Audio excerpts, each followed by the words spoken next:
瀬名と於大。どうする家康に学ぶ日本史。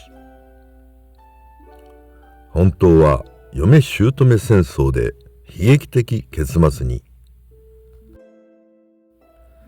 NHK 大河ドラマ「どうする家康」ではどのような描かれ方をされるのかわからないが、本当は嫁姑戦争で悲惨な結末となったのが徳川家康の正妻瀬名と生母於大の方である。瀬名は長男信康の妻で、織田信長の娘の徳姫とも嫁姑の争いを起こして信康と共に悲劇的な最後を迎えるのである。瀬名と於大の方の関係を詳しく見ていこう。瀬名は今川氏と徳川氏との人質交換によって長男の信康、長女の亀姫と共に無事に駿府から岡崎城へと帰還することができた。しかし家康の裏切りを憎んだ今川氏真は瀬名の父親関口義弘を切腹に追い込んだと言われている。岡崎城では家康の生母於大の方が夫の久松利勝や三男三女の子供たちとすでに暮らしていた。於大の方は松平広忠との間に家康と一条を設けて離縁した後、久松利勝との間にも三男三女を設けてすべての子供を自分の母乳で育て上げた亡女であった。瀬名に対しても於大の方は信康と亀姫の育て方や教育方針についても次第に口を挟むようになったという。瀬名が生まれ育った駿府に比べれば岡崎は田舎であったが、於大の方は食べ物や味付けなど何事についても岡崎風、三河風にすることを強いるようになった。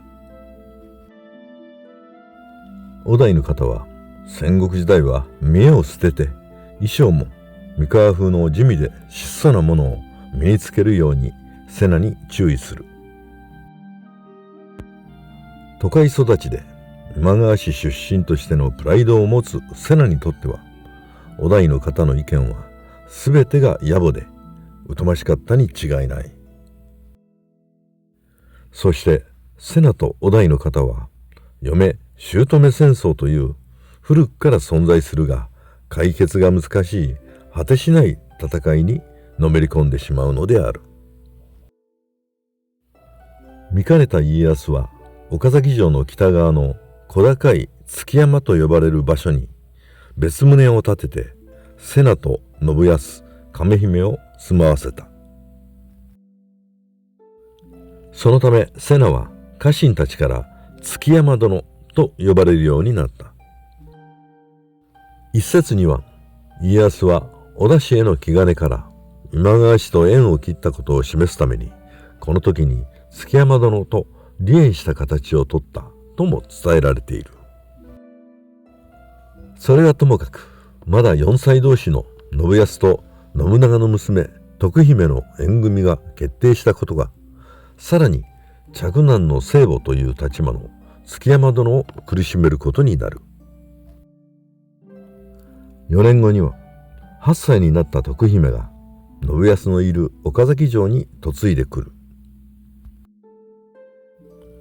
築山殿は亡き今川義元の姪で、現当主の今川氏真とはいとこ同士である。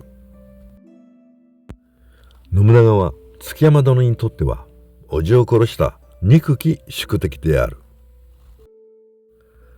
その宿敵の娘が愛息の嫁として身近に暮らすことになった築山殿は理性を失い、今度は自分が姑として陰湿な嫁いびりを繰り広げることになる。やがて徳姫は成長して信康との間に2人の女の子を設ける。すると築山殿は跡継ぎが産めない徳姫をなじって信康に側室を持つことを勧めた。そしてよりによって織田氏と対立する武田氏の元家臣の娘で美しいと評判の娘を信康にあてがっている。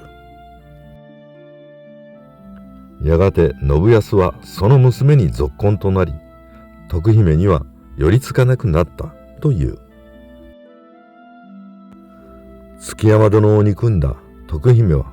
父親の信長に武田氏に内通しているなど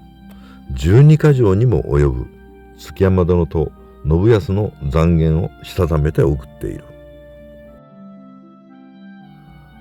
それを読んだ信長はためらわずに家康に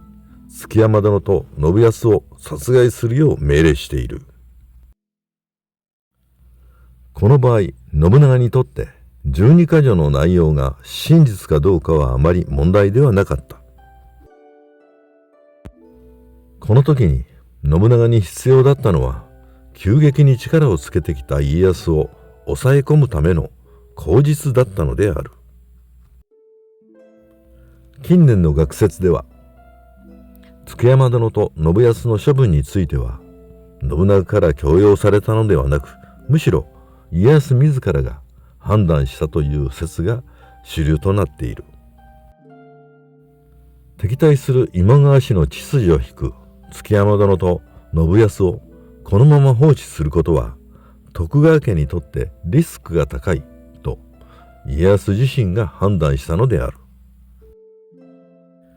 この家康の判断には、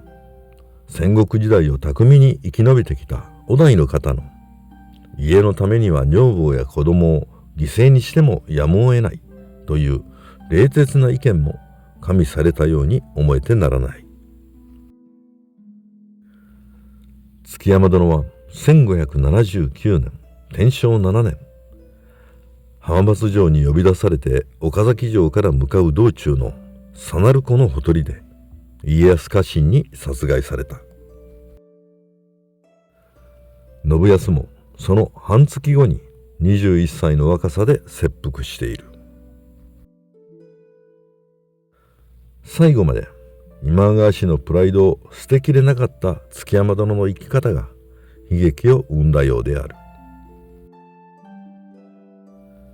一方の於大の方は久松利勝との間にできた3人の男の子を家康に大名などに取り立ててもらって幸せに暮らしている。1602年慶長7年4月18日、晩年には出家して伝通院と称した於大の方は、豊臣秀吉の未亡人高大院ねね北の政所を訪ね、4日後には天皇に拝謁している。於大の方は関ヶ原の合戦に勝利して天下人となった徳川家康の徳子として上洛したのである。家康は伏見城に於大の方を招いて、人質時代にはできなかった罪滅ぼしにと母親の肩を揉むなどして親子水入らずの時間を楽しんだという。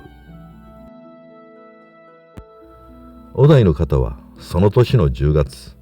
徳川家康が翌年に征夷大将軍となった晴れ姿を見ることもなく、75歳で天寿を全うしている。瀬名と於大の方は共に徳川家康を愛した女性であったが、戦国時代のような非常時にあってはプライドを捨ててでも生き残るべきか否かという考え方の違いが二人の運命を大きく分けたようである。混沌とした現代社会に生きる我々にとっても、生き残るためには何を優先すべきかを提示した二人の生き方は何か参考になるように思えるのである。